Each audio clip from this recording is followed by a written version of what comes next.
दोस्तों भारत वो देश है जहां पर हर आपदा को अवसर बनाने में यकीन किया जाता है। दोस्तों डोनाल्ड ट्रंप ने हमारे तरफ कुछ ऐसी ही एक आपदा फेंकी थी, लेकिन अब हमारे लिए यही एक बहुत बड़ी अवसर बन गई है। दरअसल रूसी तेल पे जो टैरिफ लगाया गया है उसके बाद जो डिस्काउंट है वो और अधिक भारत के लिए बढ़ा दिया गया है। और उसके बाद हुआ यूं है, जिस दिन से टैरिफ किक इन हुआ है उसके बाद से बस एक हफ्ते में भारतीय रिफाइनर्स ने 11 मिलियन बैरल रूसी तेल खरीदा है। दोस्तों यहाँ पे रूसी तेल पे जो डिस्काउंट पहले $1 या उससे भी कम हुआ करता था ब्रेंट की तुलना में, आज वो $4 से $5 पर जा पहुंचा है। और इसके लिए अगर आपको किसी को धन्यवाद देना है तो वो डोनाल्ड ट्रंप को ही देना होगा, क्योंकि ये तो ट्रंप डिस्काउंट है ना। डील में यकीन रखते हैं तो भारत को बहुत अच्छा डील डोनाल्ड ट्रंप ने जरूर दिलवा दिया है। अब दोस्तों यहाँ पे अगर आप देखें तो आप देख सकते हैं 11.4 मिलियन बैरल्स अगस्त 27 से सितंबर 1 तक के बीच में भारत ने खरीदा है। और इस पर पैनी नजर गड़ाए बैठी है पश्चिमी मीडिया। ब्लूमबर्ग ने ही ये न्यूज ब्रेक किया है और उसके बाद कह रहे हैं ये ट्रंप कर क्या रहे हैं, भारत तो अभी भी तेल खरीद रहा है, रिकॉर्ड खरीद रहा है, उल्टा और सस्ते दामों पर खरीद रहा है। और वहीं अगर आप देखें तो पश्चिमी जो देश हैं ये सब एक डर्टी गेम भी खेलने का प्रयास कर रहे हैं। उन्होंने जो नायरा की रिफाइनरी भारत में स्थित है गुजरात में, उसको अगर आप देखें तो सऊदी अरेबिया, इराक, इन सभी जगहों से तेल सप्लाई करना बंद कर दिया है, क्योंकि उनको भी कह दिया गया है कि यदि आप नायरा को तेल सप्लाई करेंगे क्रूड ऑयल तो वो आपके ऊपर भी सैंक्शंस लगेगा। अब दोस्तों हालांकि नायरा की बात करें तो वो देखिए 80% तेल तो रशियन मंगवाती थी, 20% यहां से सऊदी से इराक से लिया करते थे। लेकिन अब यूं हुआ है वो कह रहे हैं कोई नहीं, हम सारा तेल रशिया से ही मंगवाएंगे, आपसे बहुत ज्यादा सस्ता भी मिल रहा है। तो ये भी एक आपदा को ही अवसर में बनाते हुए दिख रहे हैं।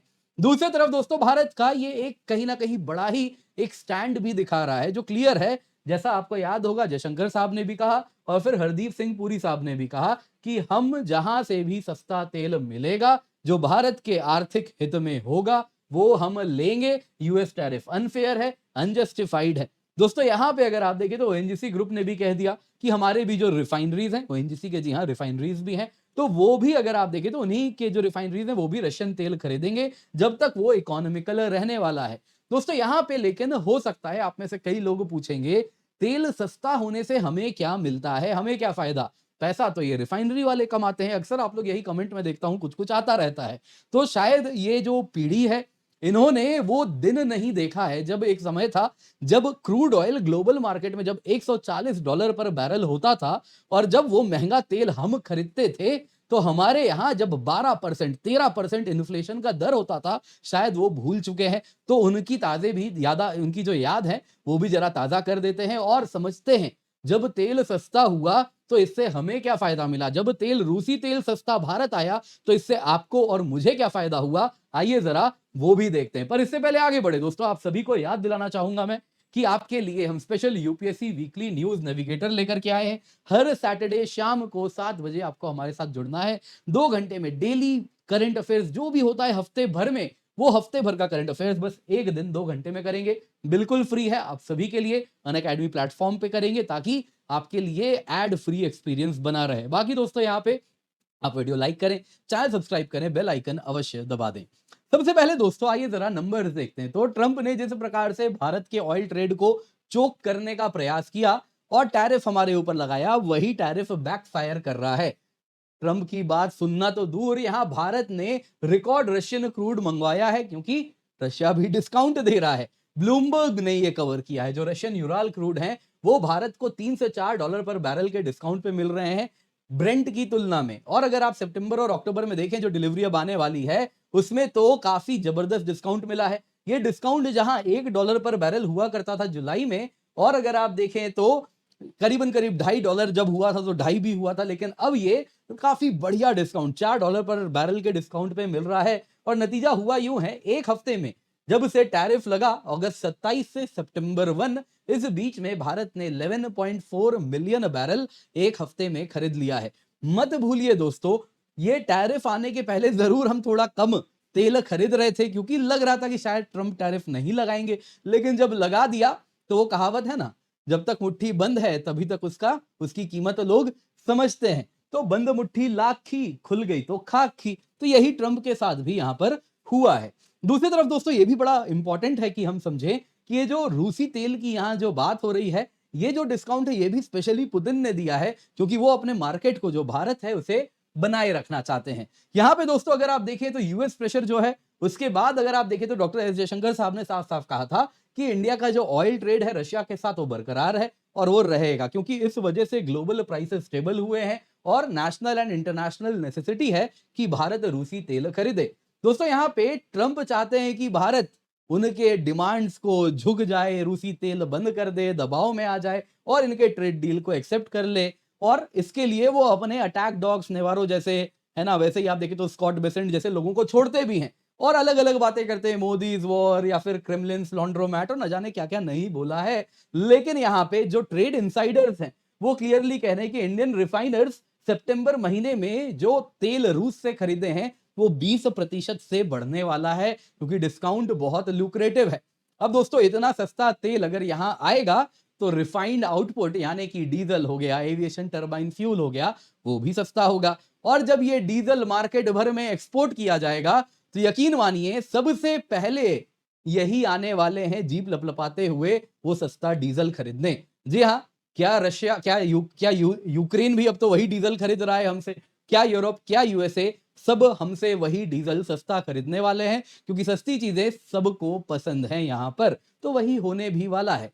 अब दोस्तों यहां पे अगर आप देखें ना तो वेस्ट ने लेकिन आर्म ट्विस्ट करने का पूरा प्रयास किया। यूएस ने सऊदी अरेबिया, इराक, इन सब के ऊपर दबाव बनाया कि आप नायरा को कच्चा तेल नहीं बेचेंगे, अन्यथा आप पे भी सैंक्शंस लगेंगे जो नायरा पे लग रहे हैं। तो इस वजह से नायरा ने उनसे तेल लेना कम कर दिया, बंद करना पड़ा। लेकिन अब वो कह रहे हैं मत दो, अच्छा ही हुआ, क्योंकि तुमसे काफी सस्ता रूसी तेल मिल रहा है। तो वो रूसी तेल उन्हीं का वैसे वो भी है, तो 49% स्टेक है नायरा में रूसी कंपनी का, तो वो कह रहे हैं हम रूस से तेल ले आएंगे, तो वहां से तेल भी आ रहा है, बढ़िया काम भी चल रहा है। यहाँ पे दोस्तों अगर आप देखें तो भारत ने रशियन ऑयल मार्केट को अच्छे से यहाँ पे टैप कर लिया है। ब्लूमबर्ग का कहना है, देखिए जी जो रूसी तेल भारत आ रहा है, हमें पता चला है एक कंसाइनमेंट तो इसमें से यूएस सैंक्शनड वेसल से आया है, विक्टर कोनेट्स्की, और ये शिप टू शिप ट्रांसफर हुआ है उसी से, जो कहीं ना कहीं सैंक्शंस का वायलेशन है वो हो रहा है। खैर अब ये सारी बातें वो बोल रहे हैं, लेकिन तेल तो आ रहा है, टैरिफ लगा दिया, अब करोगे क्या।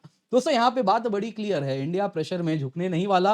हरदीप सिंह पुरी जी ने भी कहा है कि देखिए इंडिया ने रूसी तेल खरीदा नहीं होता तो $200 पर बैरल हम क्रूड ऑयल की कीमत देख रहे होते। 140 $150 पर बैरल तो हमने भी एक जमाने में देखा है, तो वापस वही युग हम देखते। और उसके बाद अगर आप देखें तो ये बहुत ही खतरनाक होता दुनिया के लिए और भारत के लिए। अब आते हैं दोस्तों, ये जो लो कॉस्ट रशियन क्रूड था उससे भारत को कैसे बेनिफिट हुआ। यहां पे पीटर नवारो के बाद कहीं ना कहीं कई लोग वही सारी बातें बोलने लगे हैं कि ये तो बस भारत के कुछ जो रिचेस्ट हाउस होल्ड्स हैं उनको ही फायदा हुआ है। जी हाँ, उनके भी प्रॉफिट मार्जिन बढ़े हैं, लेकिन भारत एज अ कंट्री भी इसका फायदा उठाया है, आम भारतीयों को भी इसका फायदा मिला है। सबसे पहले क्या हुआ दोस्तों, जब तेल की कीमत कम रही तो भारत का इंपोर्ट बिल कम हो गया, करेंसी स्टेबिलिटी बनी रही, क्योंकि मत भूलिए रूस के साथ जब हमने तेल खरीदा है तो रुपी में भी पेमेंट किया है, तो इस वजह से इंडिया के ऑयल इंपोर्ट कॉस्ट भी कम हुए, रुपी स्टेबिलिटी भी हुई, ग्लोबल एक्सेप्टेबिलिटी भी रुपी की बढ़ी।